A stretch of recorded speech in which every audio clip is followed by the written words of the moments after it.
It was a December morning in 1944, somewhere along the frozen tree line of the Ardennes forest in Belgium. A German soldier stumbled out of the smoke, with his hands raised above his head. His uniform was scorched black.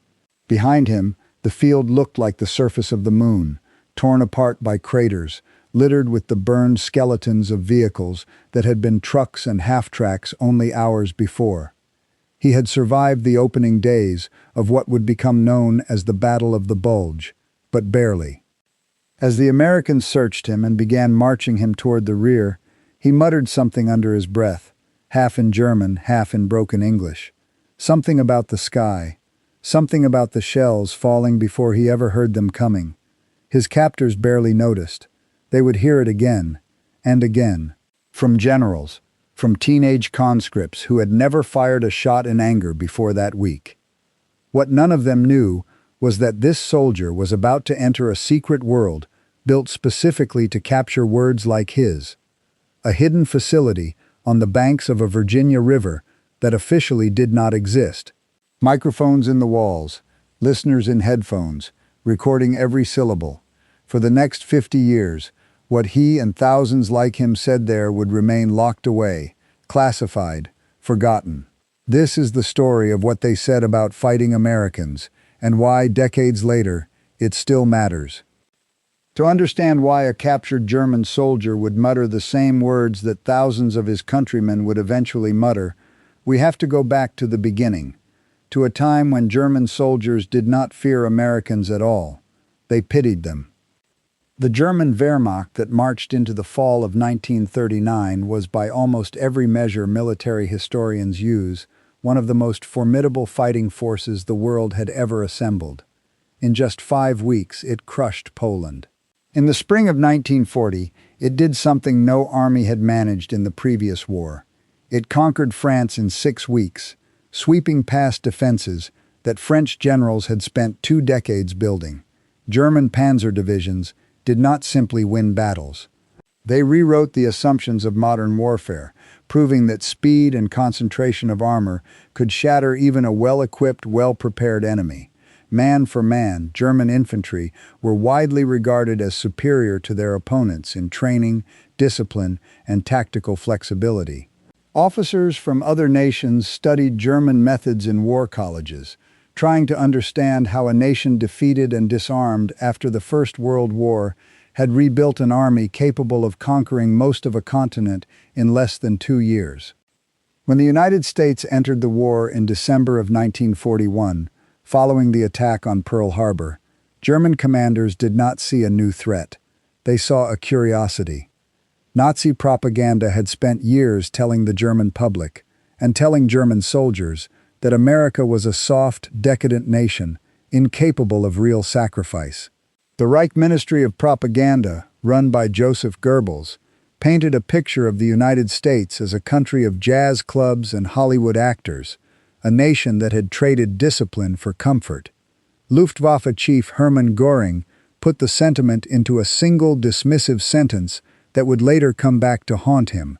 Americans, he said, only knew how to make razor blades. It was a joke about industrial triviality, a suggestion that a country built on consumer goods could never produce a military machine capable of standing against Germany. German officers who had already spent years fighting the British in the desert and the Soviets on the endless plains of the East assumed that American troops, green and untested, would be even easier to break. And for a while, in the winter of 1943, it looked like they were right. In February of that year, in the mountain passes of Tunisia, German forces under Field Marshal Erwin Rommel struck an American position at a gap in the Atlas Mountains known as the Kasserine Pass. What followed was a humiliation.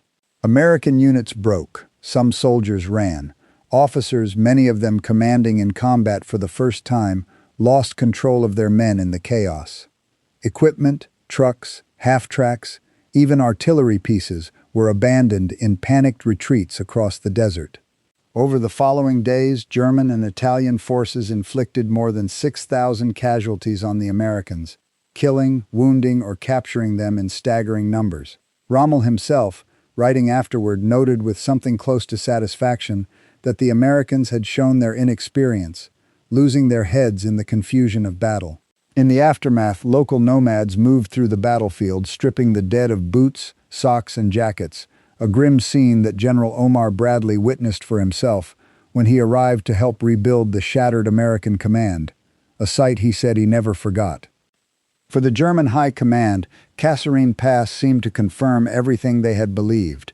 America could produce factories, but it could not produce soldiers. It could build tanks, but it could not build men willing to stand and fight the way German veterans of Poland, France, and the Eastern Front had learned to stand and fight. The propaganda had been right, or so it seemed. Nazi newsreels celebrated the victory, showing captured American jeeps and trucks paraded past cheering crowds in newsreel theaters from Berlin to Munich. German soldiers preparing to face American units elsewhere in the Mediterranean theater were told they had little to worry about. Letters home from junior officers in Tunisia that winter carried a tone of amused condescension, describing the Americans as boys playing at war, wearing uniforms too clean, carrying equipment too heavy, following orders too rigidly for men who had never smelled real combat. There was a kind of arrogance built into this judgment, one that had been earned honestly over 3 years of victory after victory.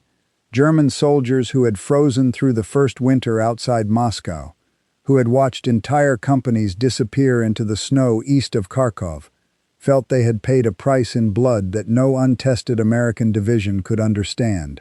They had learned war the hardest way it could be taught. The Americans, in their eyes, were about to learn the same lesson, and would learn it badly. But something strange began happening in the months that followed, something that would eventually appear again and again in the private conversations of German prisoners of war, conversations they believed no one could hear. The contempt that German soldiers had felt toward Americans in the winter of 1943 did not last. It changed, and it did not change into respect, not in the way that word is usually meant. German officers continued, for the rest of the war, to criticize American infantry tactics, complaining that American riflemen bunched together in the open, fired their weapons without discipline, and moved with a carelessness that would have gotten a German soldier killed on the Eastern Front. What changed instead was something closer to dread. A specific, gnawing fear that had almost nothing to do with the skill of the American soldier standing in front of them, and everything to do with what that soldier could summon from someplace else, from the sky above him, from the horizon behind him, from a network of guns, radios, and supply trucks that no individual act of courage could defeat. To understand exactly what German soldiers began to fear, and to understand how we know, in their own words, precisely what they said about it, we have to leave the battlefield for a moment and travel to a quiet stretch of riverbank in Virginia, just south of Washington, D.C., where the United States government built a facility that, officially, did not exist. In the summer of 1942, the War Department quietly acquired land along the Potomac River that had once been part of River Farm, one of 5 farms that made up George Washington's original Mount Vernon estate. There, hidden behind barbed wire and armed guards, engineers built 87 buildings. The site had no official name that meant anything to outsiders. Its entire identity, for anyone who needed to write to it, was a single mailing address, P.O. Box 1142, Fort Hunt, Virginia. Officers stationed there were forbidden from telling anyone, including their own families, what they did each day. Letters home were censored before they left the property. Telephone conversations were monitored. Whatever happened inside those 87 buildings would remain one of the best-kept secrets of the entire war, hidden from the public for more than 50 years. Between the middle of 1942 and July of 1945, 3,451 prisoners passed through Fort Hunt. Among them were 15 Nazi generals, U-boat commanders who had once terrorized Allied shipping across the Atlantic, engineers who had helped design the V-2 rockets falling on London, and staff officers who carried in their heads details of German military planning that no interrogation room could simply demand. Most arrived by train, disoriented by the long crossing of the Atlantic, uncertain whether they had landed in the custody of an enemy that intended to shoot them or simply forget about them in some distant camp. They found instead clean sheets, warm meals, and officers who spoke fluent, unaccented German, a disorienting kindness that many prisoners initially mistook for weakness. Each one arrived expecting to be questioned, and each one was, but the formal interrogations, conducted across polished tables by officers in American uniforms, were only half of the operation, and arguably the less important half. The real value of Fort Hunt lay in what prisoners said to each other afterward, in their cells, when they believed the day's business was over and no one was listening. Every room in the facility was wired for sound. Microphones the size of small melons were hidden inside overhead light fixtures, behind wall panels, and tucked into ordinary pieces of furniture. In a cramped concrete bunker outside the main compound, monitors worked around the clock in rotating shifts, headphones clamped over their ears, transcribing conversations word for word as they happened.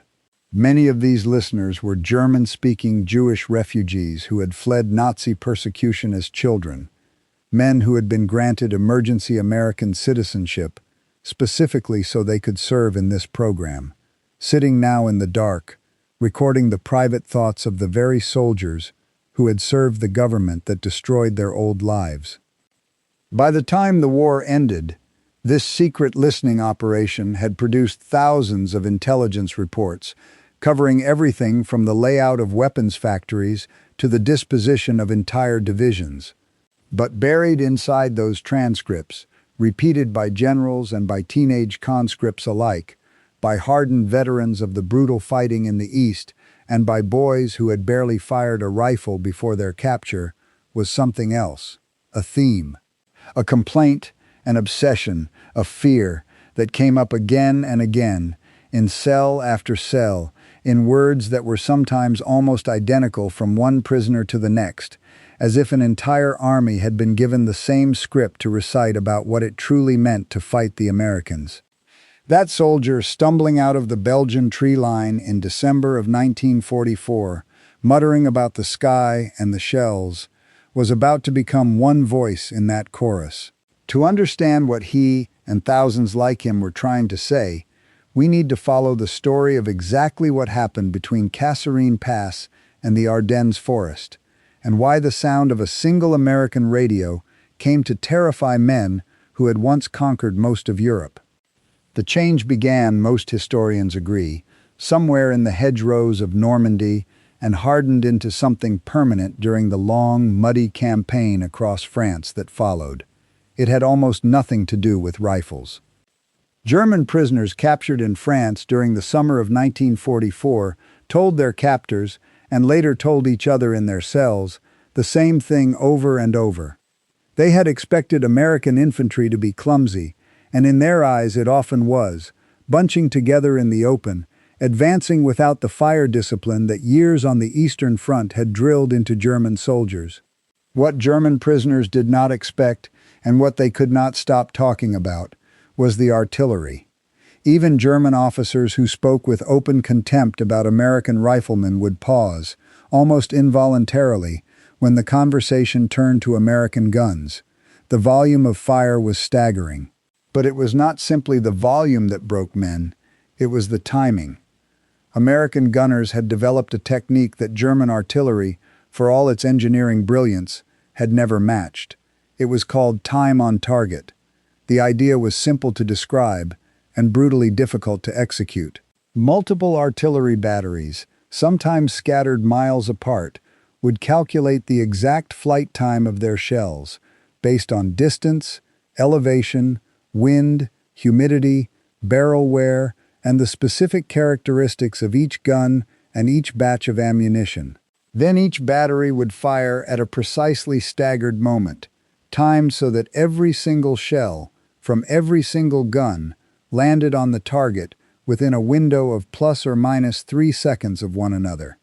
A battery farther away fired first, a battery closer fired later. When the mathematics worked, and American gunners had practiced until it usually did, there was no rising crescendo of incoming fire, no ranging shot to warn a man to dive for a foxhole. There was only silence, and then, in the space of a single heartbeat, an explosion that seemed to come from everywhere at once. Veterans who had survived years of combat on the Eastern Front, men who had endured Soviet artillery barrages that lasted for hours, described a single time-on-target strike as the most frightening experience of their military careers. Soviet barrages, brutal as they were, built slowly, a rising storm that gave a soldier a few precious seconds of warning to throw himself into the nearest hole in the ground. American time-on-target fire offered no such mercy. Men described standing in a field one moment, hearing nothing but wind and the distant murmur of engines, and finding themselves buried under a shower of dirt and shrapnel the next, with no interval in between during which courage or experience could make any difference at all. One German account, recorded years later, put it simply. The crackle of an American walkie-talkie had become the single sound every German soldier on the Western Front had learned to dread more than any weapon in view. That static, those distant voices speaking English into a handheld radio, meant that somewhere behind the front line, a forward observer had just called in coordinates, and within minutes, sometimes less, a wall of accurate, overwhelming, seemingly endless fire would fall exactly where it was needed. German infantry began to fear the sight of a single American soldier carrying a radio more than an entire approaching squad with rifles raised. The numbers behind this fear were almost impossible for German logisticians to comprehend. During the fighting near the Battle of the Bulge in December of 1944, American artillery from a single infantry division fired more than 10,000 rounds in a single day to blunt German armored attacks. During a river crossing operation in March of 1945, 270 American guns opened fire at a rate of 1,000 rounds per minute, expending more than 65,000 shells in the opening minutes of the bombardment alone. Outside the town of St. Lo in July of 1944, one American division fired as many as 20 separate time-on-target concentrations in a single night. American guns could also move faster and resupply faster than anything the German army could field. American ammunition was standardized, mass-produced, and delivered by a logistics system that seemed to run without interruption. German artillery, by contrast, increasingly relied on horses for transport by the middle of the war, and used a chaotic mix of captured French, Czech, Polish, and Soviet guns, each requiring its own type of ammunition, a supply nightmare that grew worse with every passing month. When an American battery ran low on shells, fresh crates arrived within hours. German batteries, more and more often, had to ration their fire and hope the shortage did not come at the worst possible moment. But artillery alone does not explain the particular kind of dread that crept into German conversations by the middle of 1944. Something else came from above, and it changed the way German soldiers were able to live, move, and fight at all. Field Marshal Erwin Rommel, the celebrated commander who had outmaneuvered British forces across the North African desert, was among the first senior German officers to put this new reality into words, months before Kasserine Pass ever happened. In a letter written in November of 1942, reflecting on the brutal fighting his army had endured that autumn near Alam Halfa, without adequate air cover, Rommel offered an assessment that startled even his own staff. Anyone who has to fight, even with the most modern weapons, against an enemy in complete command of the air, he wrote, fights like a savage against modern European troops, under the same handicaps and with the same chances of success. This was not the complaint of a beaten pessimist. Rommel was widely regarded as one of the most brilliant tactical minds Germany had produced. He understood, earlier than most, that an army without control of the sky above it was effectively blind, unable to move, resupply, or mass its forces without being seen and struck from above. By June of 1944, Days after the Allied landings at Normandy, Rommel wrote again, this time to his wife Lucy, and the tone had shifted from analysis to something closer to helplessness. "The enemy's air superiority has a very grave effect on our movements," he told her. "There is simply no answer to it." Rommel's earlier exchange with Luftwaffe Chief Hermann Göring had already become something of a bitter joke among German officers. When Rommel complained about the lack of air support in North Africa, Göring had waved away the concern, repeating his old line that Americans only knew how to make razor blades. Rommel's reply, delivered without a trace of humor, cut through the room. "We could do with some of those razor blades, Herr Reichsmarschall." German soldiers eventually coined their own word for the death that fell from a clear sky. They called it Jabo, short for Jagdbomber, fighter bomber. From dawn until dusk over France, American and British aircraft patrolled the roads like predators, and almost nothing that moved in daylight was safe from them. Trucks, tanks, horse-drawn wagons, motorcycles, even individual soldiers walking alone became targets for bombs, rockets, and machine gun fire. Among the aircraft German pilots feared most was the American P-47 Thunderbolt. When it first appeared over the skies of Europe, German pilots mocked its bulky, oversized profile, joking that it looked more like a flying barrel than a fighter. The mockery did not last.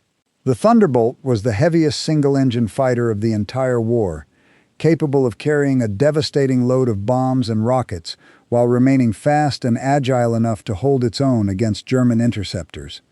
It carried 8 machine guns, each 50 caliber, capable of tearing apart armor, vehicles, and anything else caught in the open.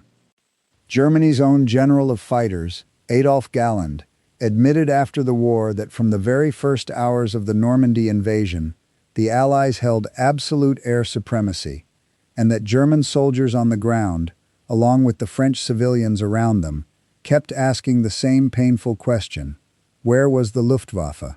A senior operations officer serving with Army Group D in France reported that the entire region his divisions needed to cross was under constant Allied air patrol, and that no daylight movement on the roads was possible under that umbrella of enemy aircraft.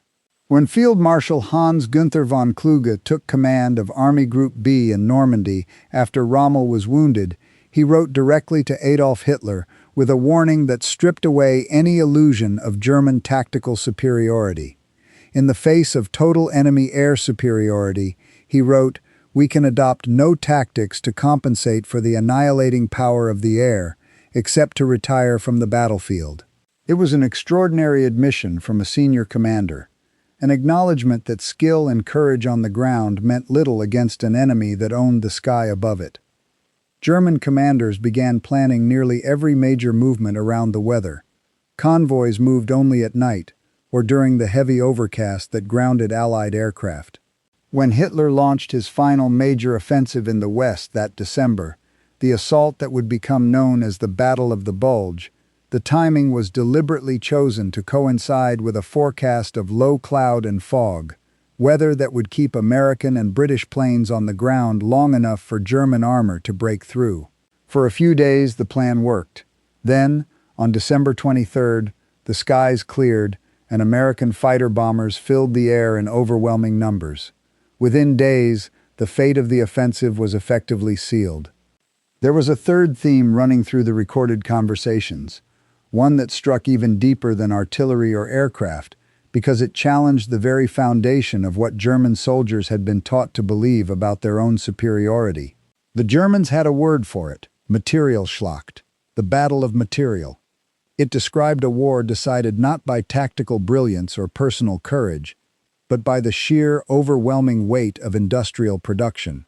Tanks, trucks, shells, fuel, boots, food, replaced faster than any army could destroy them. One German prisoner marched past an American supply depot in Normandy during the summer of 1944, reportedly told his captors that he finally understood how his country had lost the war. "You piled up the supplies," he said, "and then you let them fall on us." Rommel himself had recognized this dynamic even before American troops entered the war. "The battle is fought and decided by the quartermasters before the shooting begins," he had written, a warning that wars were increasingly won not by the bravest soldiers but by the nations that could move the most material to the front. American logistics operated on a scale the German army could not match or, in many cases, even fully comprehend. When a Sherman tank was destroyed on a Tuesday, another often arrived within days. When 10,000 shells were fired in a single day, fresh crates arrived the following morning. American soldiers ate well. By the final winter of the war, some German units were surviving on less than half the calories their American counterparts consumed without a second thought. It was inside this reality, this crushing weight of American firepower and industrial abundance, that the story arrives at the man whose testimony would later be treated by American historians as one of the single most striking pieces of evidence about what fighting Americans actually meant.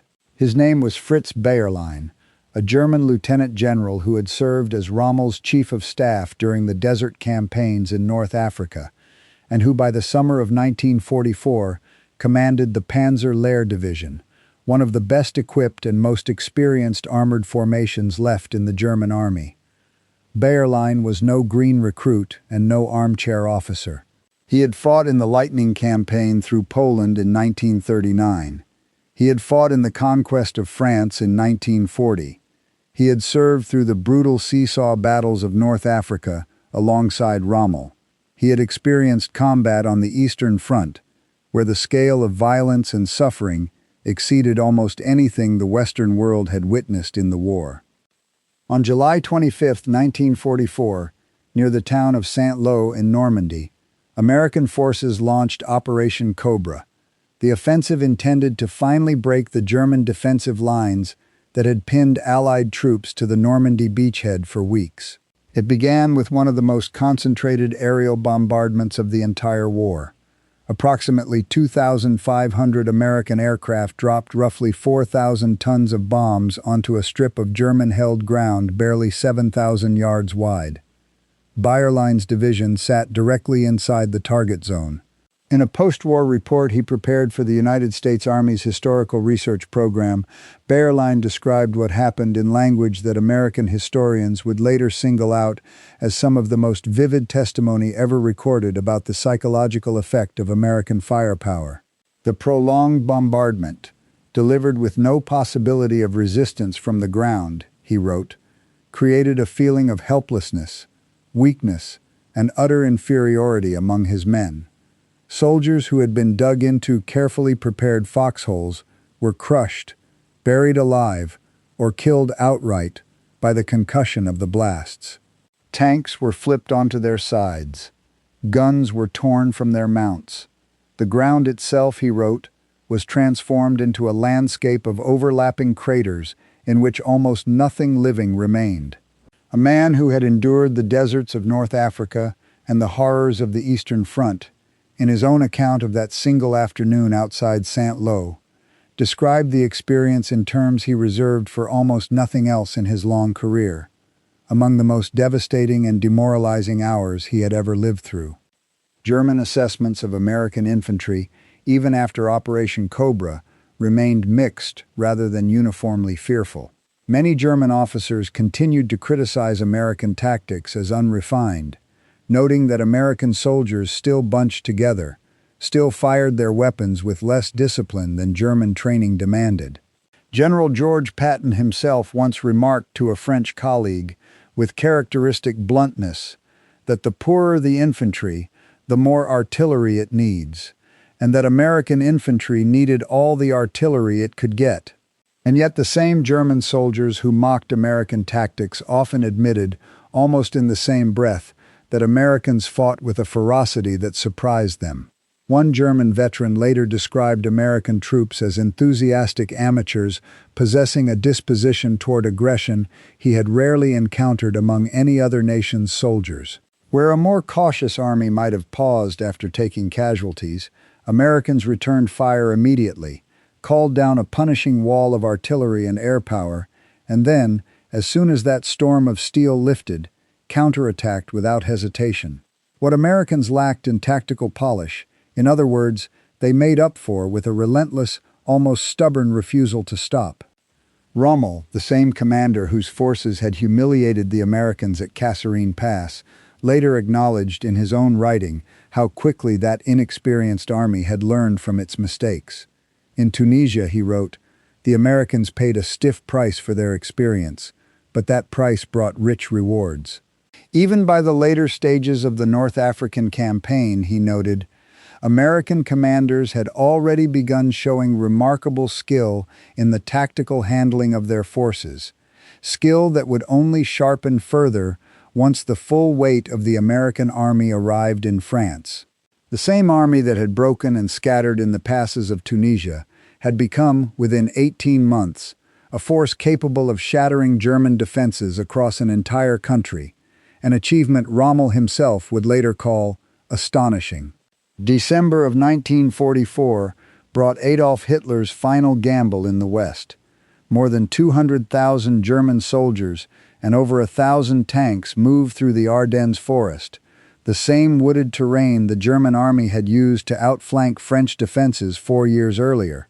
Colonel Friedrich von der Heydte, a decorated and experienced paratroop commander who had fought in earlier campaigns in Crete, North Africa, and Normandy, was given command of what would be Germany's last airborne operation of the war, a night parachute drop behind American lines meant to seize key crossroads and sow confusion in the rear.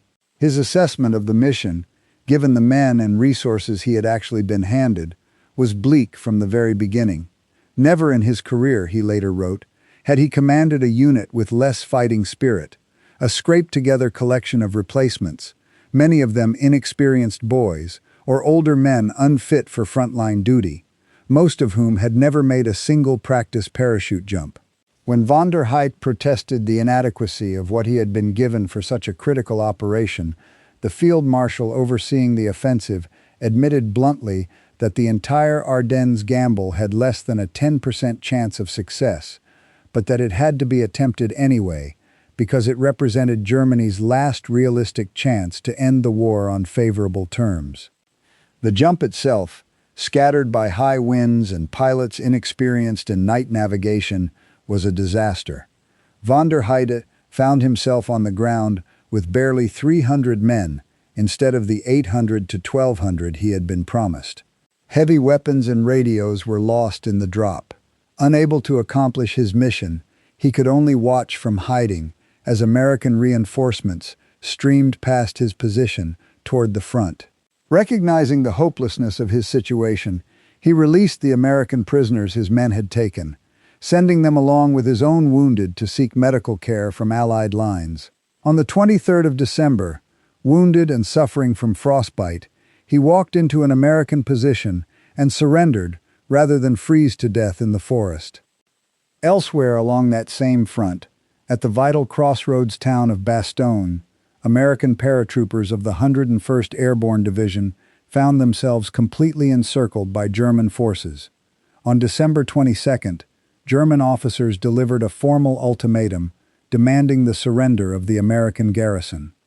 The American commander, General Anthony McAuliffe, sent back a reply so short that the German officers who received it had to ask for it to be explained. The reply was a single word: nuts. When it was translated for them as the rough equivalent of "go to hell," the German delegation left without another word, and Bastogne held. At Bastogne, the siege did not end with the single word McAuliffe had sent back. American forces inside the town held on through days of freezing fog, dwindling ammunition, and mounting wounded, while General Patton's Third Army fought its way north to break the encirclement. When the skies finally cleared and American fighter bombers returned to the air over the Ardennes, the same aircraft German commanders had feared since Normandy reappeared over the battlefield, and the pressure on the German forces surrounding the town began to break almost as quickly as it had formed. What had begun as Hitler's boldest gamble of the war ended, within a matter of weeks, as one more demonstration of the same lesson German soldiers kept repeating to each other in their cells. Courage and surprise could open a door, but they could not hold it open against an enemy who owned the sky and could summon steel from the ground in any quantity required. Later that same winter, the introduction of a new American artillery shell marked another shift in the balance of fear on the battlefield. The new shell contained a tiny radar mechanism that detected proximity to a target and detonated automatically in mid-air, showering the ground below with shrapnel from above. For years, German soldiers had survived Allied bombardments by digging deep and waiting them out in foxholes. The new shells erased that protection entirely, exploding just above the ground rather than on impact. General Patton, writing to the officer in charge of American Army Ordnance, described the new weapon with undisguised satisfaction, reporting that his forces had caught an entire German battalion attempting to cross a river and killed several hundred of them in a single strike using the new fuse. German prisoners who survived encounters with it described the effect as sudden, overwhelming bursts of shrapnel against which there was simply no defense. By early 1945, the conversations recorded in secret, first at Fort Hunt in Virginia and in a parallel British operation soon to be revealed, had captured the same pattern again and again, spoken in different voices but describing the same experience. German soldiers had not stopped believing in their own tactical superiority. Many of them never would. What had changed was their understanding of what tactical superiority could actually accomplish against an enemy who did not need to outfight them man for man, because that enemy could bury an entire position under steel before a single German soldier ever got close enough to prove how skilled he truly was. Fort Hunt was not the only place where German prisoners spoke freely, believing themselves unheard. Britain ran a parallel operation of its own, at a country estate north of London called Trent Park, a property that had once belonged to a wealthy aristocrat before the war. There, roughly 59 captured German generals lived in conditions almost unrecognizable as a prison camp. They had access to a library, a billiard table, table tennis, even modest rations of beer and whiskey. The grounds were manicured, with gravel paths where prisoners could walk and talk as freely as they liked. The comfort was entirely deliberate, designed to make men lower their guard. It worked. Microphones were hidden everywhere, in light fittings, inside fireplaces, tucked into plant pots and skirting boards, even concealed inside trees along the garden paths. One prisoner reportedly told a cellmate, with total confidence, that the British were far too unsophisticated a people to bother wiring their own estate for sound. He could not have been more wrong. Over the following years, the operation produced more than 100,000 pages of transcribed conversation. For more than 5 decades, both the Fort Hunt recordings and the Trent Park transcripts sat buried in classified archives on 2 different continents, forgotten by nearly everyone outside a small circle who had once worked there. That changed in 2001, when a German historian named Sönke Neitzel, digging through declassified files in British and American archives, stumbled onto the transcripts almost by accident. What he found reshaped an entire field of study. It was not simply a record of military secrets. It was an unguarded window into what German soldiers, from teenage conscripts to full generals, actually believed about the war they were fighting, spoken in moments when no propaganda ministry was listening and no superior officer could punish an honest word. Among the most striking recordings was one made at Trent Park in the final days of August 1944, capturing General Dietrich von Choltitz, the military governor of Paris, who had just defied a direct order from Adolf Hitler to burn the French capital to the ground before Allied troops could liberate it. In his cell, believing he was speaking only to a fellow officer, von Choltitz gave voice to something far more painful than fear of artillery or aircraft. "We all share the guilt," he said. "We went along with everything, and we half took the Nazis seriously instead of telling them to go to hell with their nonsense.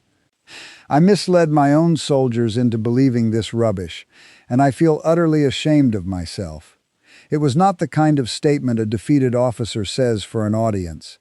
It was the sound of a man, alone in a room he believed was private, reckoning honestly with what he had served. Not every recorded moment from that autumn was so bleak. In the dense, waterlogged forests of the Hürtgen, along the German border in November of 1944, a young lieutenant named Friedrich Lengfeld commanded a company dug in among some of the heaviest minefields of the entire war. When an American soldier stepped on a mine in the no-man's land between the lines, his cries for help carried across the battlefield for hours. Lengfeld first ordered his own men not to fire on the American medics who tried, again and again, to reach him. Each rescue attempt was beaten back by the minefield itself. Finally, with no one else able to reach the wounded man, Lengfeld made a decision that had nothing to do with survival and everything to do with conscience. He led his own medics into the minefield under the protection of a Red Cross flag to save an enemy soldier he had never met. He stepped on a mine himself and was mortally wounded in the attempt. Decades later, in October of 1994, American veterans who had served nearby placed a memorial stone for him at a German war cemetery, one of the only monuments ever raised by American soldiers to honor a German officer on German soil. Its inscription reads simply that no one has greater love than the man who lays down his life for his enemy, a sentence that says more about the shared humanity buried beneath the uniforms than any battlefield statistic ever could. By the final winter of the war, a striking pattern had become clear to German soldiers facing the choice of where and to whom they might surrender. On the Eastern Front, against the advancing Soviet army, German units fought with a desperation that had little to do with loyalty to Hitler and everything to do with what awaited them in Soviet captivity. Word had traveled back through the ranks, in whispers and in letters, of forced labor, starvation, and death in the vast network of Soviet prison camps, and post-war investigations would eventually estimate that hundreds of thousands of German prisoners never returned home from Soviet custody at all. Facing the Western Allies, that same desperation largely disappeared. German soldiers surrendered to American and British units in growing numbers throughout the final year of the war, for a reason that had nothing to do with cowardice and everything to do with plain arithmetic. Captivity in the West offered something the East did not, a real chance of coming home.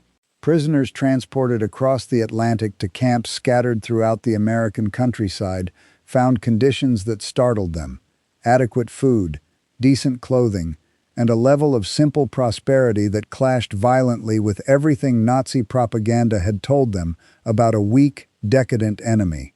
Many had crossed an ocean expecting to find a country hollowed out by war, its cities blacked out, its people rationed down to nothing. Instead, they found towns with lights still burning at night, farmland untouched by a single bomb, and store shelves stocked with goods that had disappeared from German cities years earlier. For soldiers who had spent years being told that America was too soft and too divided to sustain a real war effort, the sheer, undamaged normalcy of the American countryside was its own quiet form of shock, a final piece of evidence that everything they had been taught to believe about their enemy had been a lie. The recordings from Fort Hunt and Trent Park, taken together with post-war interviews, official campaign reports, and decades of subsequent historical research, point toward a conclusion that is more complicated and in some ways more unsettling than a simple story of American triumph. Military historian Trevor Dupuy, analyzing combat data from across the European theater, found that German ground forces generally inflicted casualties at a noticeably higher rate than they suffered, even in engagements against well-prepared American and British troops. Man for man, in other words, German infantry may genuinely have been the more skilled soldiers on the battlefield. Historian Max Hastings reached a similar conclusion in his own research, arguing that by the traditional measures of tactical skill and small unit performance, Hitler's army often outperformed its American and British opponents. But Hastings added a crucial observation that reframes the entire question.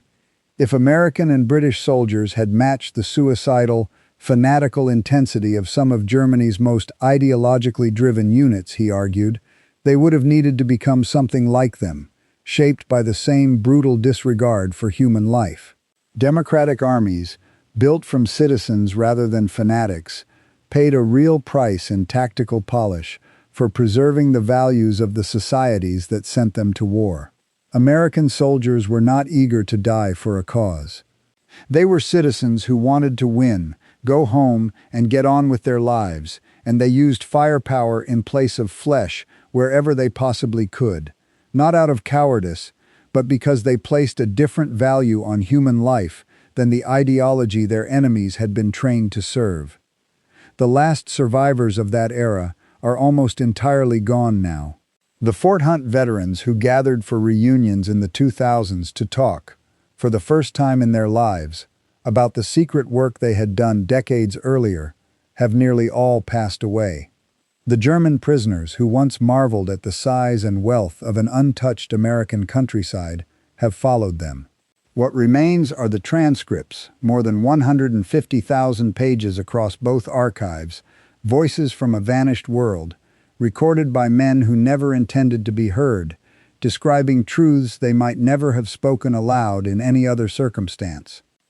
The sergeant who stumbled out of the Belgian tree line that December morning in 1944, hands raised, muttering about the sky and the shells, was never identified by name in the surviving records. We do not know what became of him after the war, whether he returned to a shattered German city to rebuild a life among the ruins, or whether he simply vanished into the anonymous mass of nearly 400,000 German prisoners who passed through American custody before the war's end. But we know with total confidence what he was trying to say in that moment, because thousands of men who shared his uniform and his fear said the very same thing, in cell after cell, believing no one on earth could hear them. They said that Americans fought with machines more than with men. They said that a soldier carrying a radio was more dangerous than an entire squad carrying rifles. They said that no depth of German courage, no amount of tactical brilliance earned across years of brutal war could outlast an enemy capable of burying an entire position under steel before a single shot was ever fired in return. Fighting Americans, in the end, did not mean fighting a better soldier. It meant fighting an entire system, one that could summon devastating fire within minutes and sustain it for hours, one that replaced every loss before the smoke had even cleared, one built by a nation its own enemies had once mocked as too soft, too comfortable, and too weak to fight at all. And by the time the war ended, in the ruins of the country that had started it, there was no German soldier left, general or private, veteran or conscript, who did not understand exactly what that meant.